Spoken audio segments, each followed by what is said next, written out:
नमस्कार, मैं हूं अमीश देवगन और आप देख रहे हैं आर पार। आज मैं सीधा सवाल पूछता हूं कि क्या साजिश के तहत 32 साल से कश्मीर की काली कहानी छुपाई गई, ढकी गई? क्योंकि कश्मीर की फाइल खुलते ही कुछ लोगों की नींदें उड़ जाती। वो कह रहे हैं कि फाइल अभी बंद की जाए, फिल्म को बैन करने की मांग हो रही है। सवाल पूछने पर फारूक अब्दुल्ला जैसे नेता बौखला रहे हैं, गुस्से में आ रहे हैं। वो तस्वीरें भी मैं आपको दिखाऊंगा। 11,000 से ज्यादा हत्याएं हुई लेकिन कोई भी अरेस्ट नहीं हुआ। 1100 से ज्यादा हत्याएं हुई लेकिन कोई भी अरेस्ट नहीं हुआ।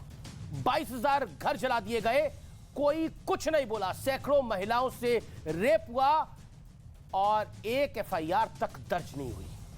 और एक फिल्म में जब यह सच्चाई सामने आई तो बवाल मच गया है। सवाल है कि आज फिल्म के विरोध का झंडा लेकर निकले फारूक अब्दुल्ला, महबूबा मुफ्ती, शफीकुर रहमान बर्क जैसे नेता उस वक्त क्या कर रहे थे जब लाखों कश्मीरी हिंदू क्रूरता का शिकार हुए, अपने ही देश में बेबस कर दिए गए, बेघर कर दिए गए, रेप कर दिए गए, जला दिए गए, काट दिए गए, मार दिए गए।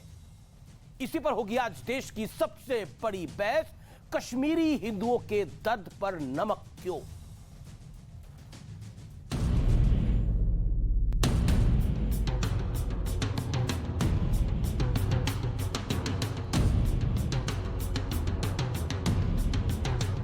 फिल्म पर बैन लगना चाहिए, ये कह रहे हैं आप? कश्मीर को कोई मुसलमानों की तरफ से कोई जुल्म थोड़ा ही हुआ है। I think they should appoint a commission, and that will tell them who is responsible. आरोप लगते रहते हैं। वो कह रहे कि आपके मालवीय ने आरोप लगते रहे। कह रहे कि आपके सीएम रहते ही शुरू हो गया था खतरा। बिल्कुल बिल्कुल, वो कहते रहे। ये लोग मुल्क को तोड़ना चाहते हैं। एक पाकिस्तान जिन्होंने बनाया, ये कई पाकिस्तान बनाना चाहते हैं।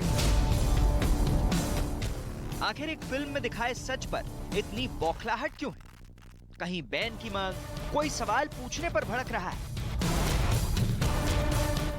इस बीच राजस्थान के कोटा में धारा 144 लगाए जाने की खबर आई। हालांकि सरकार ने साफ किया कि कश्मीर फाइल्स फिल्म देखने पर कोई रोक नहीं, लेकिन सिनेमा हॉल से बाहर निकलने पर धारा 144 का पालन करना होगा। राजस्थान के कांग्रेस सरकार फिर एक बार उनके तानाशाही रवैया को दिखाया है। कोटा में सेक्शन 144 लगा के लेकिन बड़ा सवाल है कि क्या कुछ लोग आज भी 32 साल पुरानी सच्चाई को पर्दे के पीछे छिपा कर रखना चाहते हैं? आज इसी पर होगी देश की सबसे बड़ी बहस। कश्मीरी हिंदुओं के दर्द पर नमक क्यों? और अब विश्लेषण का वक्त है। कश्मीरी हिंदुओं के दर्द पर नमक का विश्लेषण सुनिए। पहले क्रूरता पर चुप्पी और अब सच पर पर्दा डालने की कोशिश। जिन पर नरसंहार रोकने की जिम्मेदारी थी वो फिल्म से बौखला गए हैं। फिल्म के विरोध से कश्मीर का काला अध्याय बदला नहीं जाएगा। फिल्म में पंडित अल्पसंख्यक होते तो किसी को परेशानी नहीं होती। ये बात जायज है क्या? साजिश के तहत 32 साल से कश्मीर की काली कहानी को छुपाया गया। एक पॉलिटिकल पैट्रोनाज थी कि इस कहानी को बाहर नहीं आना चाहिए, लेकिन आज देश के सामने जब यह सच आया है तो सपा सांसद कहते हैं, माननीय सांसद कहते हैं कि फिल्म तो बैन हो जानी चाहिए। फारूक अब्दुल्ला कहते हैं कि देखिए ये मुल्क के टुकड़े करना चाहते हैं, इस तरह की फिल्म बना रहे हैं। और तो और कांग्रेस शासित राज्य धारा 144 कोटा में लगा देता है। बीजेपी का आरोप है फिल्म को देखने से रोका जाए। इसलिए मेरे साथ बात करने के लिए संबित पात्रा इस समय स्टूडियोज में है। मेरे साथ चर्चा करने के लिए RSN सिंह हैं, जाने माने रक्षा विशेषज्ञ। मेरे साथ माजिद हैदरी जुड़ रहे हैं कश्मीर से। अभय दुबे हैं, प्रवक्ता कांग्रेस पार्टी के। अभय दुबे, इस चर्चा की शुरुआत मैं आपसे करता हूं। कांग्रेस पार्टी के साथ इत्तेफाक बहुत होते हैं। धारा 144 भी आप ही के राज्य में लगा दी गई कि कश्मीर फाइल फिल्म ना देखी जाए।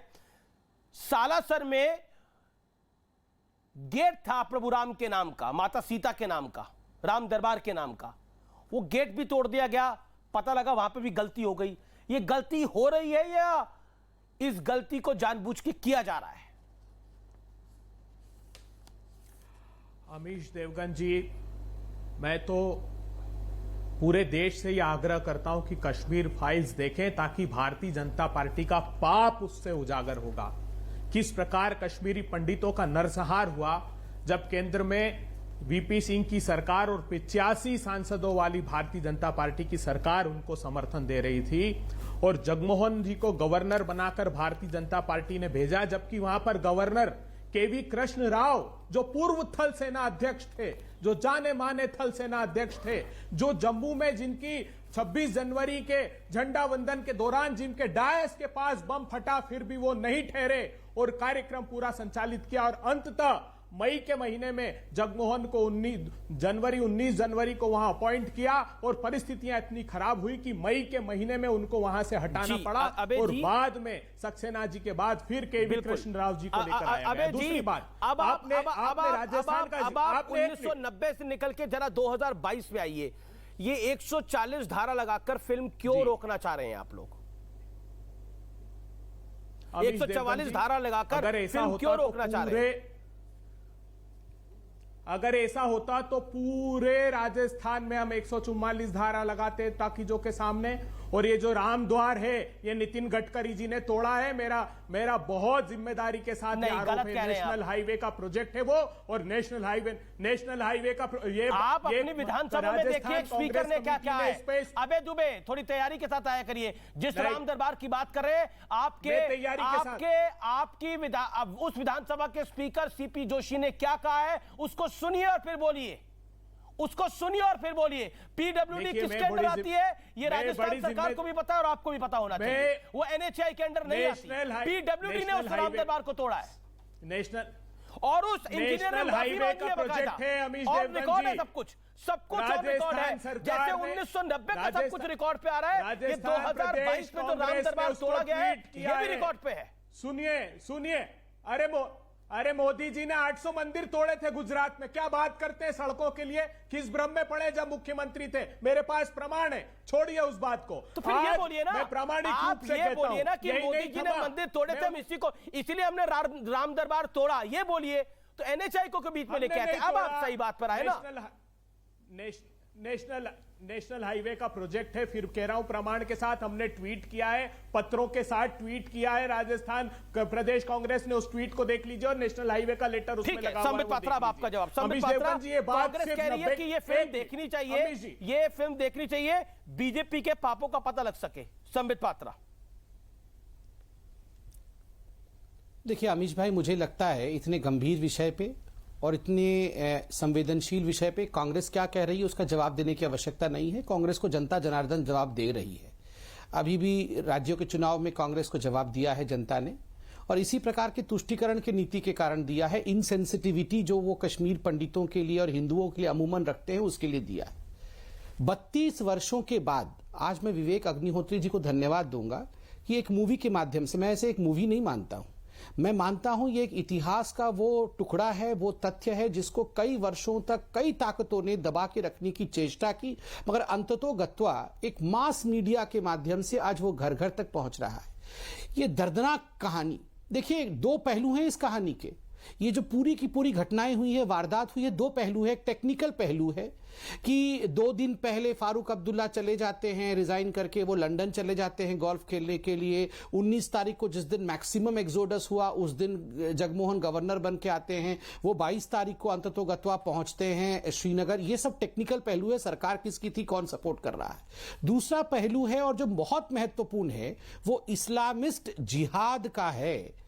ये जो माइंडसेट है इस्लामिस्ट जिहाद का कि हमारी एक संख्या हो गई है, दूसरे जो काफिर है उनको हमारे इलाके में रहने के लिए अलाउड नहीं है, हम उन्हें बाहर करेंगे। आज ये विषय चर्चा का विषय बना है क्योंकि इस विषय को दबाया जा रहा था।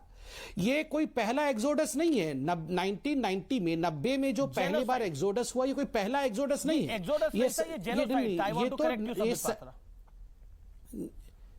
नहीं, ये जिनोसाइड ही है, मगर एक्सोडस अलोंग विद जिनोसाइड है। ये 7th एक्सोडस के नाम से जाना जाता है। इससे पहले 6 बार और एक्सोडस कश्मीरी पंडितों को भगाया गया है। कश्मीरी पंडितों को घाटी से इससे पहले 6 बार भगाया गया है। This is known as the 7th exodus of Kashmiri Pandit number 1।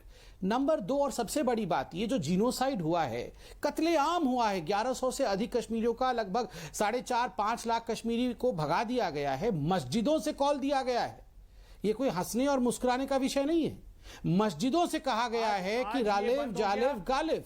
या तो आप, आज जब हम चर्चा कर रहे हैं, देखिए अमीश भाई, मैं अमीश भाई पहले इनकी आवाज को बंद करिए। इतने संवेदनशील विषय पे ये मुस्कुराने और हंसने का विषय नहीं है। आप पहले इनकी आवाज को बंद करिए। अबे दुबे उनके दर्द को वो सुन अपनी रहे बात को रख ले। होंगे। इस प्रकार से बदतमीजी इसके बीच में उचित नहीं है। समित पात्रा, आप अपनी बात को रखिए। एक मिनट, अबे दुबे आप अपनी बात को रखिएगा, उनको 40 सेकंड दे दीजिए। आपको भी सुना 2.5 मिनट ना।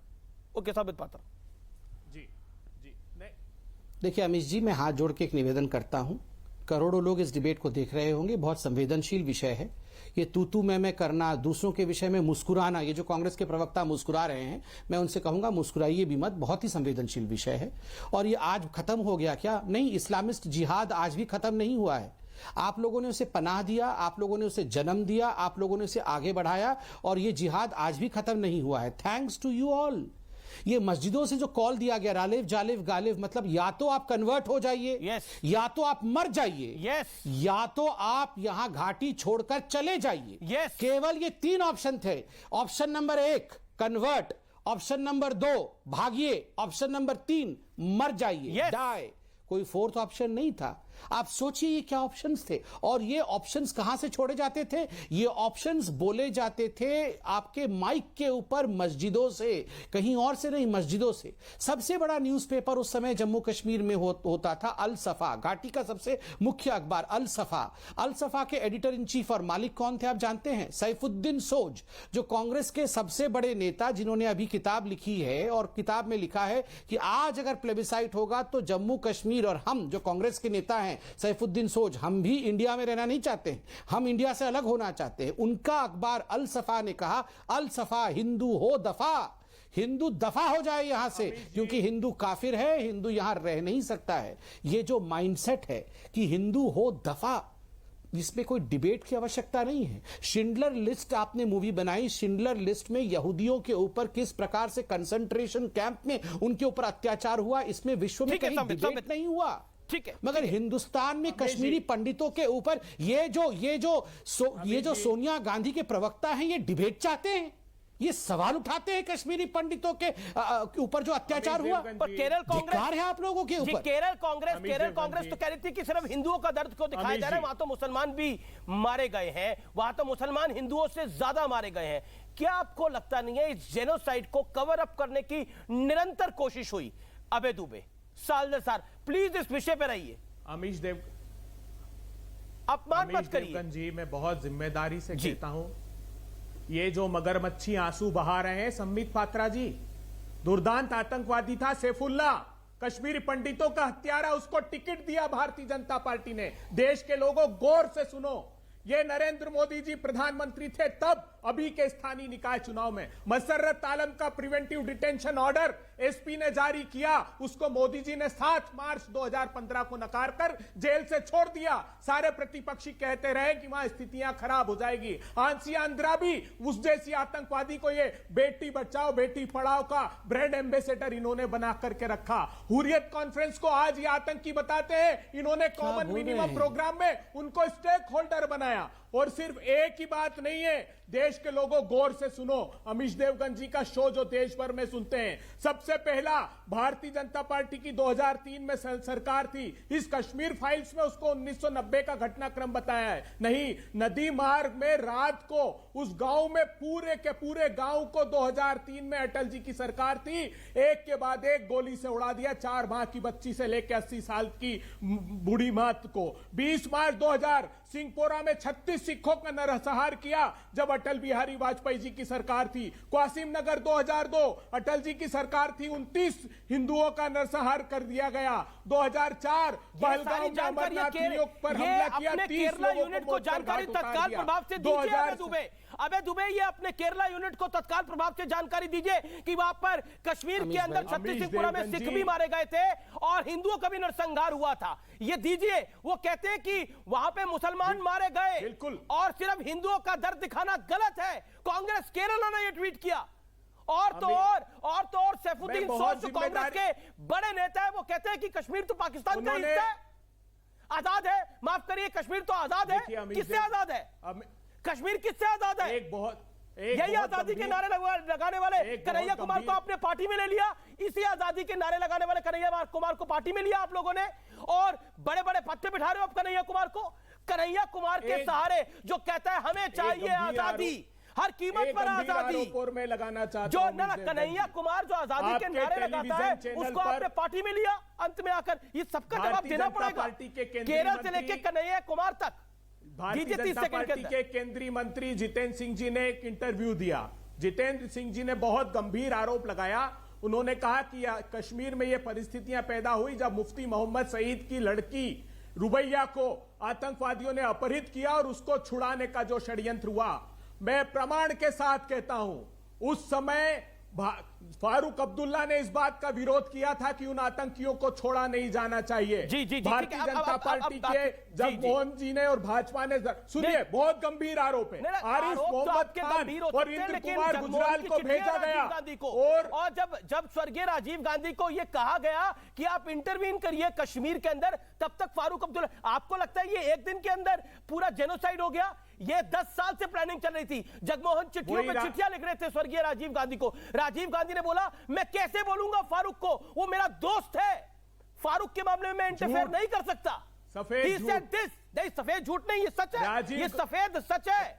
This is in black and white my dear friend. Rajiv Gandhi ji के 197 सांसद थे, उन्होंने नैतिकता के नाते सरकार नहीं बनाई और लोकसभा का घेराव किया उन्होंने कि कश्मीर में पंडितों का कत्लेआम हो रहा है, सरकार तुरंत वहां सेना भेजे। उनकी वजह से वहां सेना भेजी गई और कश्मीर पंडितों की वहां सुरक्षा संभव हो पाई। अरे 1983 में वहां पर क्रिकेट मैच था, पाकिस्तान के साथ क्रिकेट मैच भी नहीं था, और वहां पे पाकिस्तान जिंदाबाद के नारे लग गए, मैच को बीच में रोका गया। किसकी सरकार थी तब 1983 के अंदर? इंदिरा गांधी की सरकार थी, इंदिरा गांधी प्रधानमंत्री थी। सत्य को कैसे बदलेंगे सर? सत्य को कैसे बदल पाएंगे? ओके संबित पात्रा, सत्य कैसे बदला जाएगा ना? और आज आप कह रहे हैं कि ये फिल्म जो है वो धारा 144 की ये फिल्म ना देखी जाए। संबित पात्रा, ठीक है, संबित पात्रा, आपकी सरकार जिम्मेदार थी, स्वर्गीय अटल बिहारी वाजपेयी का नाम ले रहे हैं। देखिए अमीश भाई, आज भी मैं आपके शो में जब RSN सिंह जी आए हैं, मैं तो खुद इंतजार कर रहा हूं कि RSN सिंह जी इस पे बहुत गंभीरता के साथ अपने विषय को रखेंगे। मैं भी उनको सुनना चाहता हूं, इसलिए मैं जल्दी से अपने प्रश्न का उत्तर देता हूं। देखिए अमीश भाई, ये टेक्निकलिटीज किसकी सरकार नहीं, इस पे तो रात भर दिन भर डिबेट होता रहेगा। मगर आज एक बात हर कोई एक्सेप्ट कर रहा है, और ये एक्सेप्टेंस इस बात की है कि हिंदुओं का नरसंहार हुआ। कांग्रेस चिल्ला कर कागज में, क्योंकि इनको याद नहीं था ना, इतने वर्षों तक ये मान नहीं रहे थे, इसलिए कागज में लिख के लाना पड़ा है कि हिंदुओं का नरसंहार कब कब जम्मू कश्मीर में हुआ है। एक तो मान गए हिंदुओं का नरसंहार हुआ। दूसरी बात, इसके पीछे का जो सोच था वो सोच क्या था? जिहाद और जिहाद। आज तक ये लोग जिहाद को हकीकत नहीं मान रहे थे। आज पहली बार कांग्रेस और ये जो तथाकथित सेक्युलर ब्रिगेड थी, आज वो जिहाद के हकीकत को, जिहाद प्रोनाउंस नहीं कर पा रहे हैं मगर हकीकत को मान रहे हैं। मैं आपको 2-3 उदाहरण दे रहा हूं। नीलकांत गंजू, ये जो जस्टिस साहब थे श्रीनगर हाईकोर्ट के, आप बताइए इनको नीलकंठ गंजू जो थे उनको कब मारा गया? इनको 1989 में मारा गया। उस समय तो किसकी सरकार थी? आप बताइए 88 से ये मारने की ये हिट लिस्ट कब बनी? ये हिट लिस्ट तो 88-89 में हिट लिस्ट बन गया था। ये टपलू साहब, टीकालाल टपलू जी, ये भारतीय जनता पार्टी के टीकालाल टपलू जी, उनको कब मारा गया? 90 से पहले मारा गया, 89 में मारा गया। और एक इंटरव्यू में बोला गया क्योंकि वो आरएसएस के थे, बिट्टा कराटे ने बोला, जो जिहादी था उसने बोला कि क्योंकि वो आरएसएस के थे इसलिए मुझे मारना पड़ा। वो वंदे मातरम बोला करते थे। देखिए अमीश भाई, मैं बहुत दुख के साथ बता रहा हूं, यासीन मलिक को यासीन साहब कहा करते थे ये लोग, और यासीन मलिक को डॉक्टर मनमोहन सिंह ने अपने घर पे बुलाया, अपने देहुड़ी पे खड़े होकर उन्होंने उनका सत्कार किया। और वहीं स्क्वाड्रन लीडर रवि खन्ना, इतने बड़े एयरफोर्स के ऑफिसर जिनको गोली से इसी यासीन मलिक ने भूना था, उनकी विधवा धर्मपत्नी खटखटाते रह गई कांग्रेस के दरवाजे पर कि आप मेरे पतिदेव को, मरहूम पतिदेव को मार्टर डिक्लेयर करो। मनमोहन सिंह जी की सरकार ने मना कर दिया कि वो मार्टर नहीं है। जी, माजिद हैदरी कुछ कहना चाहते हैं, देन आरएसएन सिंह भी लंबे समय से इंतजार कर रहे हैं। ओके, माजिद हैदरी, कश्मीरी हिंदुओं के कत्ल के बाद अब नमक क्यों डाला जा रहा है? उनके दर्द पे नमक क्यों डाला जा रहा है? जाना था हमसे दूर, जाना था हमसे दूर, बहाने बना लिए, क्यों हमसे इतनी दूर ठिकाने बना लिए। अमीश भाई, आज मैं इस मंच पे, क्योंकि विश्व के लोग ये डिबेट देख रहे हैं, मैं एक भविष्यवाणी करना चाहता हूं। आप मुझे इसके लिए जोशी माजिद हैदरी कहिए, स्वामी माजिद हैदरी कहिए, मगर मैं एक भविष्यवाणी करूंगा। स्वामी ज्योतिषी क्योंकि ने अभी अपनी बात तो रखी है। नहीं, आप बात सुनिए। मुझे मौलवी दिल आज कह रहा है, मेरी तपस्या से मुझे पता चला है कि विवेक अग्निहोत्री को पद्मश्री मिलेगा, क्योंकि जिस तरीके से माननीय संबित पात्रा जी ने उनकी तारीफ की, उससे पद्मश्री मिलेगा। ये डर है, ये मुझे आज बहुत बड़ा डर है, मगर मुझे लगता है कि मेरी भविष्यवाणी। देखिए, हम बात कर रहे हैं डॉक्टर फारूक अब्दुल्ला साहब। अरे यासीन मलिक प्रधानमंत्री के घर जा सकता है, तो विवेक अग्निहोत्री जो दर्द को बता रहा है उसको पद्मश्री नहीं मिल सकता? कोई कंपैरिजन ही नहीं है। देखिए अमीश भाई, पद्मश्री तो मिला अभी 125 साल के स्वामी को। की मुझे 1 मिनट तो दें। हाँ बिल्कुल, आपको मैं 1.5 मिनट दे दूंगा। देखिए, डॉक्टर फारूक और राजीव गांधी जी जो थे, उन्हें जय और वीरू माना जाता था। इस विश्व का जय और वीरू जो था, जय बेचारे की जान चली गई, लेकिन वीरू आज भी जिंदा है, जो कि डॉक्टर फारूक है। और डॉक्टर फारूक की सबसे बड़ी वीरता यह है कि जब कश्मीर में हालात खराब हुए तो उनने बड़ी बहादुरी के साथ अपना इस्तीफा दिया और यहां से खुद सेल्फ एग्जाइल पे चले गए, इंग्लैंड चले गए, और तब वापस आए कि जब उनने बोला नहीं, मैं यहां पे लोकतंत्र को बहाल करूंगा। इतने बड़े निडर इंसान हैं, इतने बड़े निडर नेता हैं। यहां यूपी में लाशें गंगा में बही कोविड पीड़ितों की, और कभी योगी जी ने इस्तीफा नहीं दिया, लेकिन डॉक्टर फारूक वो वीर पुरुष है, उसने इस्तीफा दिया, हुकूमत छोड़ी, सत्ता छोड़ी, और इंग्लैंड जाके बेचारा रहने लगा वहां पे। एक तरीके के बनवास में वहां पे रहा वो बेचारा। जब वापस आया सत्ता ली। और यहाँ पे आप भूल जाते हैं जगमोहन का रोल, वो आस्तीन का सांप जिसने राजीव गांधी को ढसा, वो वीपी सिंह वो आस्तीन का सांप जिसने राजीव गांधी को ढसा। क्या बोल रहे हैं आप? इंक्वायरी नहीं होगी, ये भाषण, आई डोंट एंडोर्स दिस। आपने गलत भाषा का इस्तेमाल किया है। आप जगमोहन के लिए, जिसने कश्मीरी हिंदुओं जो बच के वापस आ गए, उन्हीं की वजह से वापस आ गए, उससे आप आस्तीन का सांप बोल रहे हैं। आस्तीन का सांप कौन है वो पता लगता है। आस्तीन का सांप कौन है वो पता लगता है, वो दिखता है। हमें इंक्वायरी चाहिए, हमें इंक्वायरी चाहिए। ओके, आरएसएन सिंह, शायद पहली बार आरएसएन सिंह इस विषय पर, इस फिल्म के रिलीज होने के बाद, इतना तूफान खड़ा होने के बाद पहली बार बोलेंगे। RSN, India wants to hear you, Bharat सुनना चाहता है आपको। नहीं, देखिए, हम लोग सबने ऑपरेट किया है कश्मीर में अपने सर्विस के दौरान, और जो चीज़ें दिखाई गई हैं इस पिक्चर में, इस फिल्म में, वो 20% हकीकत है। मतलब 80% और हकीकत दिखा दिया जाता तो पता नहीं, ये पूरा वतन जो है ये आंसुओं में डूब गया होता है। अभी भी लोग सिसकियां भरते हुए पिक्चर हॉल से निकल रहे हैं। केवल ये 20% दिखाया गया, दर्शाया गया है। देखिए, मैं क्या कहूँ आपको, एक एकॉम्प्लिस प्राइम मिनिस्टर, एक एकॉम्प्लिस होम मिनिस्टर, जिसने अपने बेटी का खुद किडनैपिंग करवाया ग्लोबल जिहादियों को लाने के लिए अंदर, एक एकॉम्प्लिस मुख्यमंत्री, एक एकॉम्प्लिस सिक्योरिटी फोर्सेस का ऑफिसर, नाम नहीं लूँगा मैं, किस पैरामिलिट्री या मिलिट्री का था वो भी मैं नाम नहीं लूँगा। लेकिन आप वो देख लीजिए, आप टाइमलाइन देख लीजिए। 17 तारीख को सीआरपीएफ को हटाई जाती है, 18 तारीख को फारूक अब्दुल्ला रिज़ाइन करते हैं। क्यों रिज़ाइन करते हैं? कि एक गवर्नर को इसलिए अपॉइंट किया गया बिना मुझसे पूछे, इसलिए मैं रिज़ाइन कर रहा हूँ। और एक चीफ मिनिस्टर को तो मालूम होना चाहिए कि हालात कितने बिगड़े हुए हैं। वो चले जाते हैं लंदन, ठीक है। आप क्या, अच्छा बाय द वे, कोई लंदन से यहाँ भी आता है क्या? ये जितने ये नालायक लोग जो यहाँ से जाते हैं, नेता लोग लंदन, कोई लंदन से भी यहाँ आता है क्या? हाँ। दूसरी बात, उसके बाद क्या होता है, रिजाइन करके जगमोहन साहब आते हैं। जगमोहन साहब जम्मू पहुंचते हैं, वो घाटी नहीं पहुंच पाते हैं और तब तक ये सारा कार्यक्रम हो गया होता है। अगर मैं सेना का ऑफिसर होता, मैं बता रहा हूं आपको, अगर मैं वहां पर लोकल श्रीनगर में कमांडर होता, अगर वहां के कमांडर ने केवल गाड़ियां ही घुमा दी होती, पूरी गाड़ियां ही घुमा दी होती वहां पे ट्रेनिंग के नाम पे या किसी चीज के लॉजिस्टिक्स के नाम पे, ये एग्जोडस नहीं होता, ये नरसंहार नहीं होता। आपके जैसे लेकिन मुझे बहुत शर्म आती है, मुझे बहुत शर्म आती है कि 90s में मैं सेना में था और मैं चारों तरफ जो माहौल देखता था, जैसे कि कोई फर्क ही नहीं पड़ा है। ऐसा सेक्युलरिज्म का हम पर वो मतलब ऐसा सेक्युलरिज्म का हमको नशा चढ़ा हुआ था कि कोई इसकी बात नहीं करता था। और एक किसी ने बनाया 1942 अ लव स्टोरी, अब वो बनाएगा 1990 अ लव स्टोरी।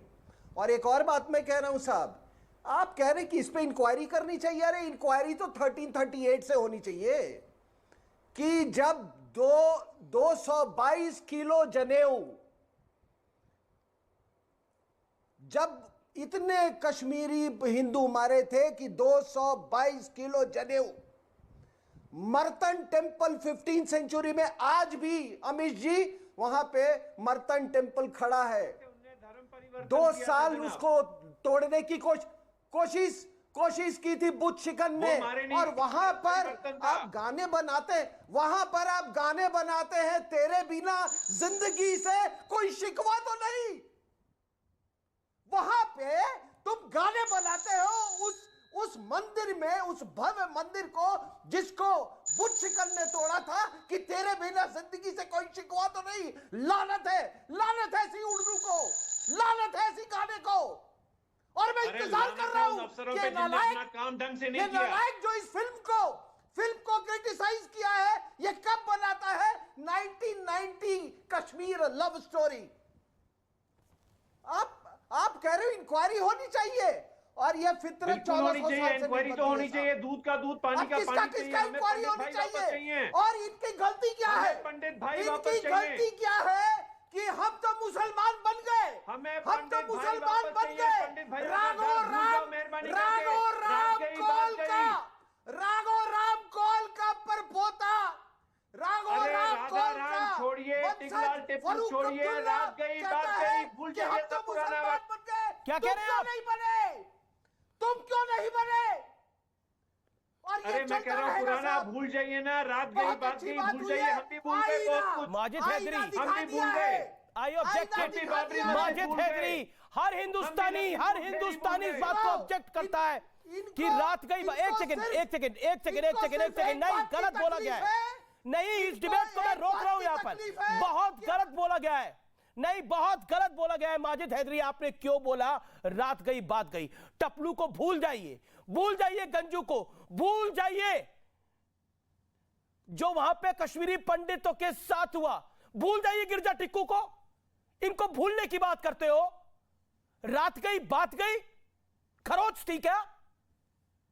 1100 लोग मर्डर हुए, 1100 पीपल, 1100 लोगों को मारा गया, आरे से काटा गया, रेप हुए। ये कहते हैं रात गई बात गई। ये है वहाबी सोच, और इसी सोच के मैं खिलाफ हूं, और इसी सोच के खिलाफ मैं जिंदगी भर लड़ता रहूंगा। इस सोच के मैं खिलाफ हूं। संबित पात्रा। अमीश भाई, आज अनायास ही इस डिबेट में जो असली सोच है कुछ जिहादियों का, वो बिल्कुल प्रदर्शित हुआ है। आप सोचिए किस डिस्डेन के साथ, किस बेशर्मी के साथ कहा गया टीकालाल टिप्पू को भूल जाओ गिरिजा टिक्कू को, भूल जाओ नीलकंठ को, क्योंकि ये रात गई बात गई। और ये जो लोग मजाक और तंज कस रहे हैं ना, हमें पंडित भाई वापस चाहिए, ये मजाक है। ये अपने कोर्ट के अंदर हंस रहे हैं, ये दिल से हंस रहे हैं, ये एक्टिंग कर रहे हैं कि हमें पंडित वापस चाहिए। मैं आपको 2 उदाहरण देता हूं, ये मूवी में दिखाया गया है। मैं 2 उदाहरण देता हूं। आप जानते हैं गिरिजा टिक्कू, जिसका नाम आपने अभी लिया, गिरिजा टिक्कू एक लैब असिस्टेंट थी कश्मीर यूनिवर्सिटी के अंदर। जब माहौल बिगड़ा तो वो समय रहते उसने घाटी छोड़ करके जम्मू में जाके शरण लिया था, निकल गई थी, जम्मू में अपने कैंप में थी। मगर उसकी जो सबसे बेस्ट फ्रेंड थी, जो मुस्लिम थी, कश्मीर की मुस्लिम थी, उस बेस्ट फ्रेंड ने उसे फोन किया कि गिरिजा अब माहौल ठीक हो गया है, तुम आ जाओ, तुम अपनी सैलरी आके ले जाओ।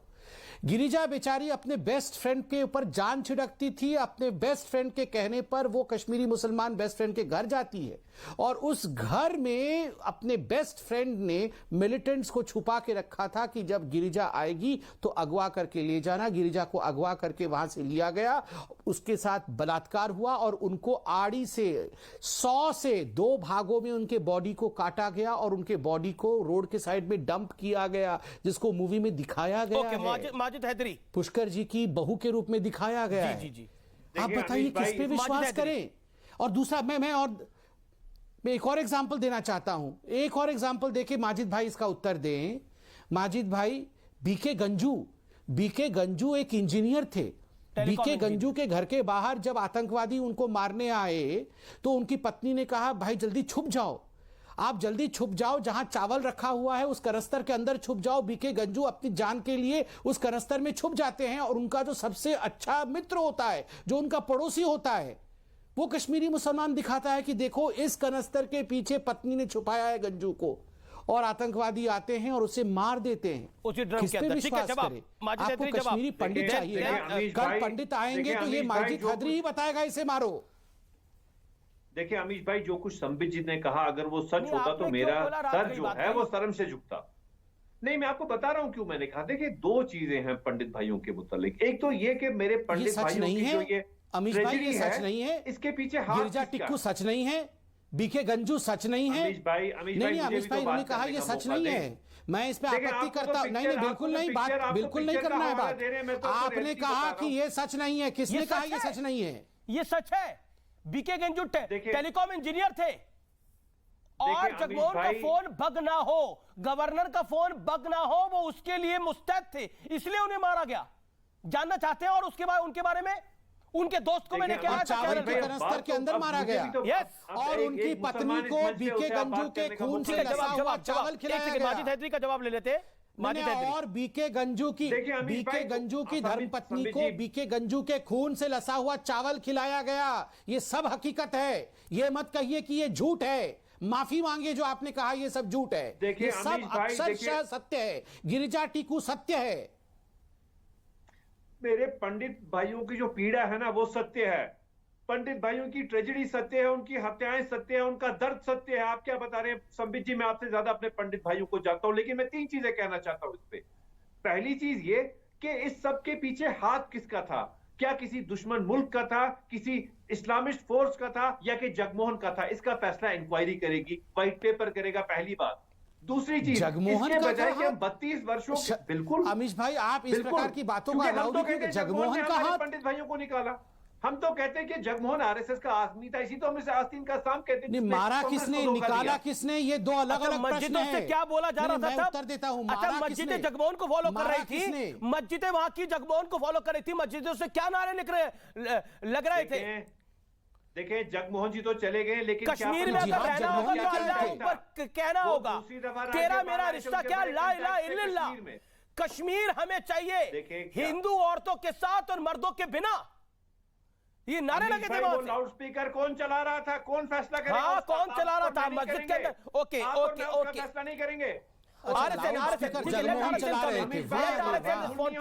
Islamist forces, let RSN respond to it. RSN Singh, मैं आता हूं अभी जी आपके पास, मैं आऊंगा, आपको वक्त दूंगा, मेरा वादा है।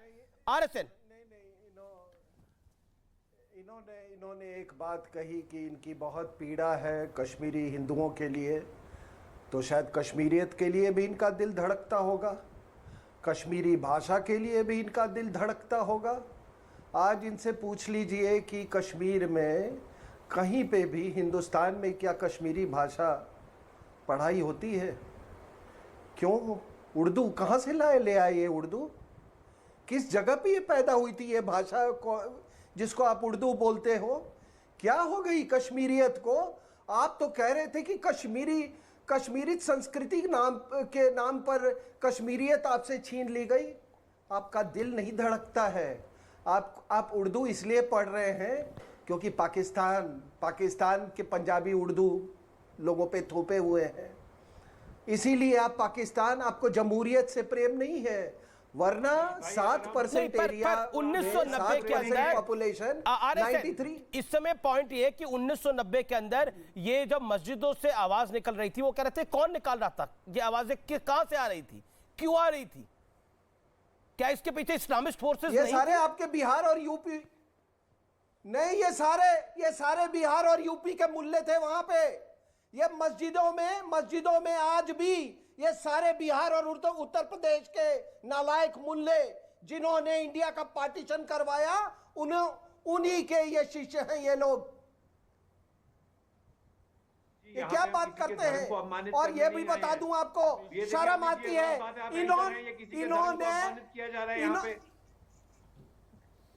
इनको कोई अबे मुल्ला से धर्म कोई अपमानित नहीं होता है। नहीं ठीक है। हम पंडितों के क्या की बात कर रहे हैं, हम कह रहे हैं तो धर्म का मतलब है कि मस्जिदों से मुल्ला बोलेगा कि अपनी बेटियों और बीवियों को छोड़ दो। ये तुम्हारा मजहब कहता है? संबित जी, ये मजहब कहता है कि मस्जिदों से ये कहो कि अपनी बेटियां और भी छोड़ दो, और तुम अभी ठेकेदार बने हुए हो। डॉक्टर संबित पात्रा हैं, डॉक्टर संबित पात्रा, इनसे पूछिए 32 वर्ष पुराना जख्म अगर एक सेकंड, अभी आरएसएन की बात का जवाब दीजिए। अभी आरएसएन की बात का जवाब दीजिए, क्या मजहब ये सिखाता है? देखिए, हमारे बीच डॉक्टर संबित पात्रा हैं, इनसे पूछिए अगर 32 वर्ष पुराना जख्म पूरे देंगे, ये नासूर बन जाएगा, बेहतरीन बन जाएगा। भूल जाइए जख्म को, भूल जाइए, हम भी भूल गए बाबरी मस्जिद, हम भी भूल गए बाबरी मस्जिद, भूल गए 84 के दंगे, लखीमपुर खेरी भी भूल गए, हथरस भी भूल गए, भूलना होगा। नहीं, डोंट जनरलाइज इट। कहां से था बाबर? आया कहां से था? उधर से है, अफगानिस्तान में मरा। यहाँ बाबरी मस्जिद कैसे हो गया? हमें कोई नफरत अफगानिस्तान से आया जाए, लाने थे उस पिक्चर उसमें ये है, तुमको कॉल से प्रेम नहीं है, तुमको कॉल और पंडित से प्रेम नहीं है, तुमको बाबर से प्रेम है। अरे मुझे सिर्फ पंडित भाई वापस चाहिए। कॉल बाबर और जी का तो मैं आदर करता हूँ, बाबर का भी आदर करता हूँ, औरंगजेब का भी आदर करता हूँ, माननीय बाबर का, अरे क्यों आदर करें हम क्यों आदर करें? तुम आदर करो। अरे मेरे पंडित भाइयों को वापस भेज दो। तुम आदर करो, हम क्यों आदर करेंगे? वो लुटेरा था। मेरे पंडित भाई उनके घर वापस भेज दो। क्यों इनके जख्मों पे नमक छिड़क रहे हो? यही नमक डाल रहे हो आप। गुरु तेग बहादुर ने अपनी जान इन्हीं कश्मीरी हिंदूज के लिए दी थी। माजिद हैदरी, एक सेकंड, संबित रुकिए। औरंगजेब के लिए भी आदर है। माजिद हैदरी, मैं इसीलिए बोल रहा हूं कि कश्मीरी हिंदुओं के दर्द पे नमक, क्योंकि आपने बोला रात गई बात गई, ये हो गया, होता रहता है ऐसा, और आपने लखीमपुर से इसको इक्वेट कर दिया।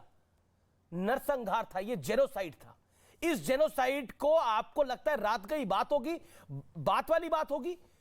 आप दर्द पे नमक डाल रहे हैं और नमक डाल के उसे कुरेद रहे हैं, और फिर कह रहे हैं कि दर्द अभी भी हो रहा है क्या?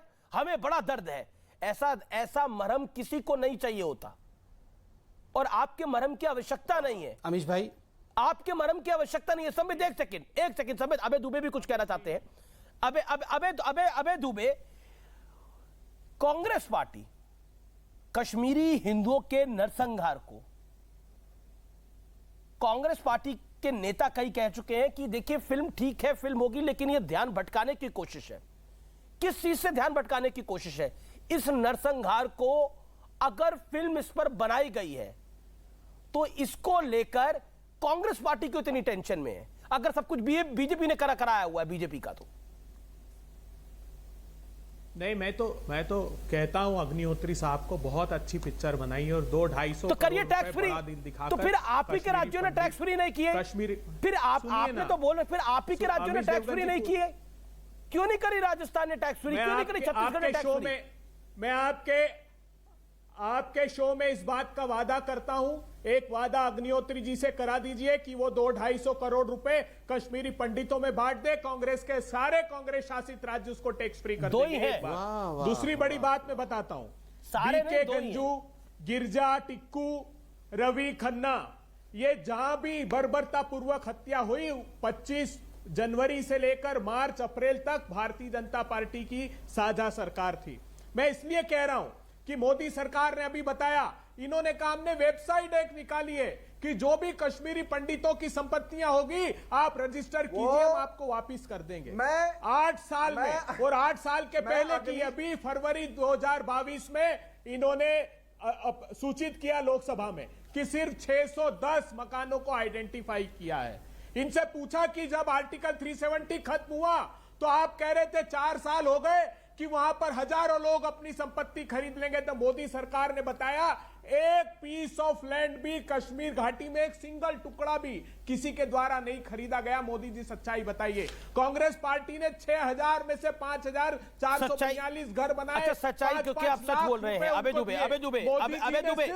दुबे थोड़ा वाणी को विराम दीजिए, क्योंकि आप सच बोल रहे हैं। ये सच बताइए कि राजीव जी और फारूक अब्दुल्ला दोनों मित्र थे कि नहीं थे?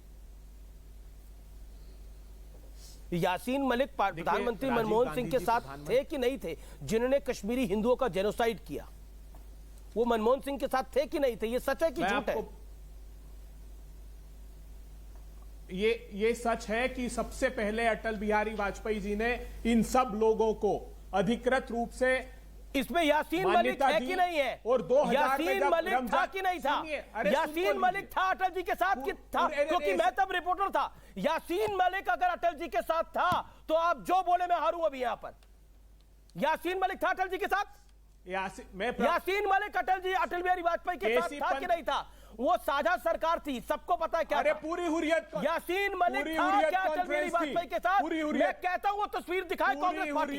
यासीन मलिक क्या अटल बिहारी वाजपेयी के साथ था? देता हूं, सुनिए। यासीन मलिक किस पार्टी के सबसे सर्वोच्च नेता के साथ था? यासीन मलिक प्रधानमंत्री कार्यालय कैसे पहुंचा? इसका जवाब देना पड़ेगा। किसने पहुंचाया? किसने मदद करी? किसने अपॉइंटमेंट फिक्स करी? यासीन मलिक की डॉक्टर मनमोहन सिंह के साथ मीटिंग किसने फिक्स करी थी, जिसने कश्मीरी पंडितों का नरसंहार किया? यासीन मलिक को अटल जी की सरकार ने सन 2000 में रमजान के सीज फायर के बाद पाकिस्तान भेजा। पूरी हुर्रियत कॉन्फ्रेंस के सहित यासीन मलिक से केसी पंत की कमेटी मिली, अरुण जेटली, राम जेठमलानी की कमेटी मिली, NN वोरा की कमेटी मिली। जो ठीक है, मेरी बात का जवाब नहीं दिया। यासीन मलिक कश्मीरी हिंदुओं का हत्यारा कैसे पहुंचा प्रधानमंत्री कार्यालय फरवरी 2006 में? अमीश भाई मुझे लगता है कांग्रेस के किसी भी बात के उत्तर देने के लिए मैं यहाँ बैठा ही नहीं हूँ। जनता उनको उत्तर देगी। लेकिन मैं संबित पात्रा, आज मैं व्यूअर्स को बताता हूँ कि कैसे पहुंचा फरवरी 2006 में वहां पर। और तब किस राज्य में चुनाव थे? किस राज्य में चुनाव थे? कहां मैसेज देने की कोशिश हुई? ये अगर परत खुलेगी ना तो बहुत दूर तक जाएगी। अबे बाबू, बच नहीं पाएगा कोई। चेक करा लीजिएगा, जिस व्यक्ति ने मीटिंग फिक्स कराई थी वो कहां से था और किस राज्य से था। वो मंत्री भी रहा आपकी शासन में। सब पाता जवाब इन लोगों को लिखकर कॉमन। देखिए अमीश भाई अभी पद्मश्री की बात हुई। कांग्रेस के प्रवक्ता या किसी ने कहा कि विवेक अग्निहोत्री को पद्मश्री मिल जाएगा जी।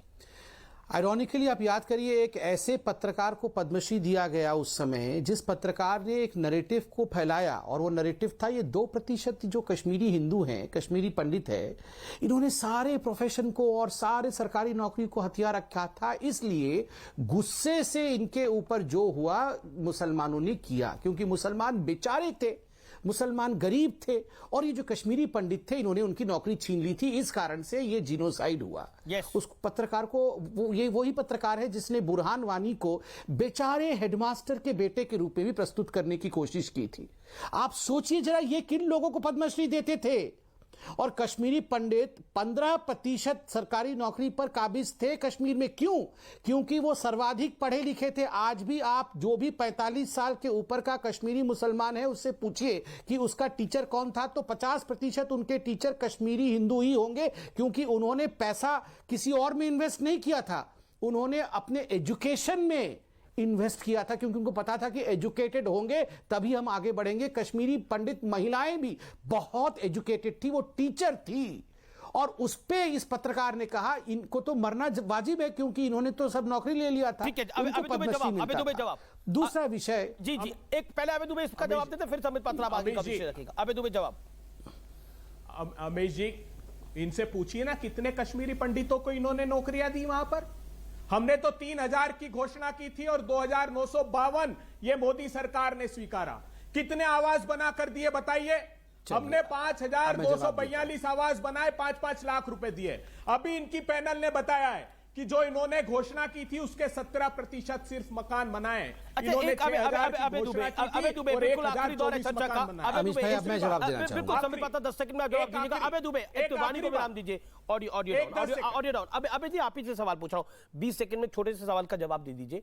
आप मानते हैं कश्मीरी हिंदुओं के साथ तब 1990 में यह दर्दनाक हादसा हुआ था? हां, आपने क्योंकि माना। आप यह भी मानते हैं कि इसकी प्लानिंग बहुत समय से चल रही थी? उससे पहले राजीव जी की सरकार थी, फिर उससे पहले इंदिरा जी की सरकार थी। मैं ये जानना चाह रहा हूं, ये 10 साल के अंदर भी आपके शासन ने ऐसा क्यों कोई बड़ा कदम नहीं उठाया जिससे वहाबी सोच वहां पर खत्म हो? क्या फ्रेंडशिप ज्यादा जरूरी थी? मैं जानना चाह रहा हूं। फारूक अब्दुल्ला के साथ दोस्ती इतनी जरूरी थी कि उसकी कीमत कश्मीरी हिंदू चुकाए? अमीश देवगन जी, प्रमाण के साथ में बैठा हूं। कांग्रेस के शासन के कार्य में 10 साल में आतंकवाद मोदी सरकार और अटल जी की मैं सरकार जो सवाल पूछा उसका जवाब दीजिए। 20% था नागरिकों की हत्या। सुन लिए ना, गंभीर बात की बता रहा हूं कीमत मैं। कश्मीरी हिंदू का पलायन था? नहीं, ये मोदी जी और टीडीपी की जो कि वहाबी सोच बढ़ रही है, उसका झूठ है। अरे तो केवी कृष्णराव जी को अगर नहीं हटाते पूर्व थल सेना अध्यक्ष को भारतीय जनता पार्टी, अगर उनको नहीं हटाती तो वहां उन्होंने 93 में उसको संभाला। और आखिरी बात, जी को आस्तीन का साथ किया गया, वो भारती का बेटा जिसकी वजह से कश्मीरी हिंदू वहां बढ़ पाए। और जगमोहन, मैं बताता हूं, जगमोहन को किसने भेजा था सबसे पहले गवर्नर बनाकर? किसके शासन ने जगमोहन को पहले गवर्नर बना के भेजा था सबसे पहले? And Jagmohan was offered a ticket from Congress party, which he denied. जो जगमोहन ने डिनाई करा, किताब में लिखा, पढ़ लीजिए। नहीं बोला मोदी जी ने। नहीं, देखिए, जब हम बात कर रहे हैं, संबित पात्रा की बारी है। संबित पात्रा, संबित। अमीश भाई, इस पूरे का लब्बो-लुबाब एक ही है। ध्यान हम सबको एक ही शब्द पे देना है, वो है जिहाद, इस्लामिस्ट जिहाद। यहां कहा गया रात गई बात गई भूल जाइए। मुझे तो आश्चर्य हो रहा है ऐसे शब्दों का प्रयोग। ये हिंदू लाइव्स के प्रति इनका सम्मान है? रात गई बात गई, भूल जाओ टपलू को, भूल जाओ टिक्का को, भूल जाओ गंजू को। ये शब्द थे घृणक। हम भूल जाएं जिहाद है, और कल आप बंगाल में भी यही करें, कल बाकी राज्यों में यही करें। इतिहास को जो भूल जाता है वो इतिहास की गलतियों को दोबारा दोहराता है। दूसरी बड़ी बात आपने कहा, आस्तीन का सांप वो होते हैं। बिल्कुल सही। और आस्तीन का सांप कौन है मैं बताता हूं। आस्तीन का सांप वो लोग हैं जो अभी भी आपके शो में ये नहीं कह सकते हैं कि Jammu Kashmir is an integral part of India. आस्तीन का सांप वो लोग हैं जो अभी बुरहान वानी को आपके शो पे आतंकवादी नहीं कह सकते। जी, आस्तीन के सांप वो लोग हैं जो अभी आपके शो के ऊपर यासीन मलिक को आतंकवादी नहीं कह सकते। बहुत बहुत शुक्रिया संबित, मेरा समय खत्म हो रहा है। अबे दुबे, आपको भी बहुत बहुत शुक्रिया। आपको मैं छोड़ जाता हूं। आज का निष्कर्ष प्रसून जोशी देंगे। जाहिर होकर जीना होगा, जाहिर होकर जीना होगा, कड़वा सच भी पीना होगा। यह युग है सब कुछ कहने का, प्रत्यक्ष सामने रहने का, पूरा पूरा साबुत सच्चा, नहीं सत्य अधूरा सहने का। चलो उस कमरे में चलते हैं, चलो उस कमरे में चलते हैं जहां सुलग रहे हैं अंगारे। चलो धूल हटाने चलते हैं पूरे मन से मिलकर सारे। मंशा लेकर बाहर आओ, मंशा लेकर बाहर आओ, बारिश है सब धुल जाएगा। हम चाहेंगे तो एक रास्ता इन रस्तों से खुल जाएगा, लेकिन पूरा बहना होगा, लेकिन पूरा बहना होगा। जाहिर होकर जीना होगा, कड़वा सच भी पीना होगा।